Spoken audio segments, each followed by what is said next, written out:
丙船造成2个人死亡的这个案件，咱海巡是第7届甲因遐的代表关门协商。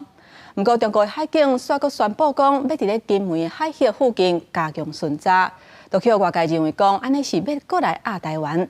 另外，最近伫咧网络顶有一支中国船弄咱的海巡报复的这个影片，海巡是跳出来讲，这是3年前的代志，并不是最近发生的。今天会不会解决？审慎乐观了哈。中国快艇丙船案，海巡署25早起甲中国家属代表进行第6届秘密协商。海巡对双方的共识无加讲，下晡阁展开第7届会谈。待会还会再协商吗？会不会？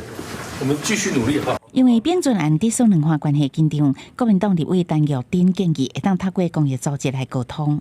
透过这种公益性质的这种民间组织经由这一次的这样的沟通，启动这个模式，事实上是两岸沟通一个好的开始。到目前为止，大陆红卫他们都还没接到上级的任何一个通报跟通知，请他们来做协助这样子。所以说我们一直没办法跟他做一个对口一个协助。中国海警局25日宣布，伫金门附近海峡展开执法巡查。根据中国港口网的船只追踪资料，至少有6只海警船。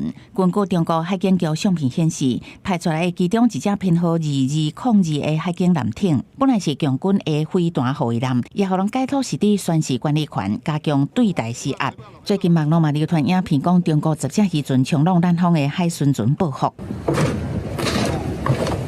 海巡署嘛回回，这是2020年3月，海巡伫小金门接近的时阵，和中国快艇恶意攻击冲浪的资料画面。但是国民党副主席夏立言2日要带团去中国，也则有机会要表达对丙船案的哀悼。